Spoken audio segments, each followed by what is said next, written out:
आपको क्या लगता है रामलीला से आपको क्या सीख मिलती है, और वही मैं आपसे सवाल करना चाहूंगी कि किस किरदार से आप सबसे ज्यादा प्रेरित हैं? देखिए, अगर मैं किरदार की बात करता हूँ तो मैं भगवान श्री राम और रावण के किरदार से बहुत ज़्यादा श्री प्रेरित राम हूँ। और रावण हाँ, भगवान श्री राम जिन्होंने अपोजिट किरदार जो आपने अपोजिट, बताया। हाँ अपोजिट इसलिए ना कि एक भगवान मर्यादा पुरुषोत्तम श्री राम जिन्होंने अपने पिता के वचन का पालन किया और 14 वर्ष का वनवास किया, और मर्यादा पुरुषोत्तम राम ने इस समाज को अच्छाई सिखाई और बताया कि किस तरह से बुराई पर अच्छाई की जीत होती है। और रावण का किरदार मैं इसलिए कह रहा हूँ ना कि आज का जो सामाजिक परिवेश है उसमें अहंकार की कोई जगह नहीं है। इसलिए कहा भी जाता है कि 1 लाख पूत 1.25 लाख नाती ता रावण घरी दिया ना बाती, लंका सा कोट समुद्र सिखाई ता रावण की खबर ना पाई। यानी अहंकारी रावण के 1 लाख पूत और 1.25 लाख नाती नातिन होने के बावजूद उसके कुटुंब में दिया जलाने वाला नहीं है। तो ये किरदार ये संदेश ये देता है कि हमें अपने खुद के अंदर के अहंकार को मारना होगा, अपनी ईर्ष्या को मारना होगा, और जो हमारे अंदर किसी न किसी बुराई के रूप में रावण पनप रहा है उसे रावण का हमें अंत करना होगा। बहुत ही सुंदर तरीके से उत्तर आपने दिया है, और मेरे साथ यहाँ पर रावण मौजूद है। मैं चाहूंगी आप यहाँ पर आइए, और क्योंकि आप, मैं चाह रही हूँ कि यहाँ पे जो लोग मेरे साथ मौजूद है, सहयोगी मेरे साथ मौजूद है, उनसे आप कुछ सवाल करिए। आप क्या कुछ उनसे पूछना चाहते हैं, क्या कुछ सवाल आप उनसे करना चाहते हैं, आप पूछिए। मैं यहाँ पे सबसे पहले इनसे पूछना चाहता हूँ, पूछिए। मैं इन सबसे यहाँ पे ये पूछना चाहता हूँ, आजकल हर किसी के अंदर थोड़ी बहुत बुराई तो है ही है, तो आप अपने अंदर के रावण को किस तरीके से मिटाना चाहोगे?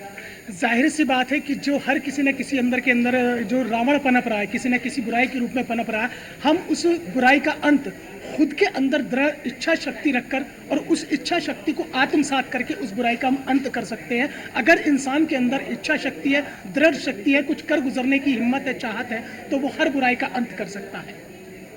Very good.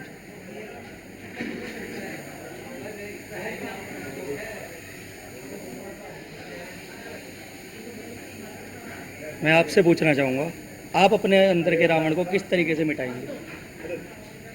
फिर से आप अपना सवाल करिए। आपके अंदर में जो रावण है, आजकल हर किसी के अंदर है, ऐसा कोई नहीं होगा जिसके अंदर ना हो, तो आप अपने अंदर के रावण को किस देखिए, जब हम रावण का जिक्र करते हैं तो रावण को लेकर के कई सारे मतभेद हैं। जहाँ एक वो ब्राह्मण के रूप में जाना जाता है, लेकिन उसका अहंकारी है जो उसके पूरे वंश का नाश कर देता है। लेकिन तमाम रामायण के अंदर जब हम रामायण का जिक्र करते हैं, पाठ करते हैं, तो उसमें प्रभु श्री राम का एक बहुत ही उनका जो कैरेक्टर दिखाया गया है या उनके बारे में जो विषय में बताया गया है कि प्रभु श्री राम किस तरीके से ईमानदारी और एक वो भगवान क्यों कहलाए। तो देखिए, वो कहते हैं ना कि रघुकुल रीत सदा चली आई, प्राण जाए पर वचन ना जाए। अगर हम अपने वचन बाध्य हैं, वचन के साथ साथ अगर हम अपने माता पिता, अपने परिवार को सबसे पहले रखते हैं, तो यकीनन हमें कभी भी हमारे भीतर वो रावण पनप ही नहीं पाएगा, वो अहंकार पनप ही नहीं पाएगा। तो देखना समाज को है, घर से ही संस्कार जब अच्छे मिलेंगे तो यकीनन वो वचन बाध्य होंगे और रावण की समाप्ति होगी। मैं एक चीज़ और कहना चाहूँगा, यहाँ पे सबने रावण के अहंकार की बात की, लेकिन रावण अहंकारी नहीं था। उसको तो पहले ही पता था कि वो किससे युद्ध करने जा रहा है और वो क्या है, जिससे वो स्वयं नारायण के अवतार से युद्ध करने जा रहा था।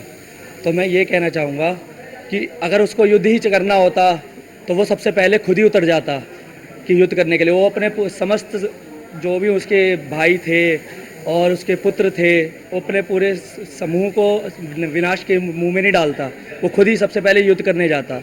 तो अहंकारी तो कहना उसको गलत होगा।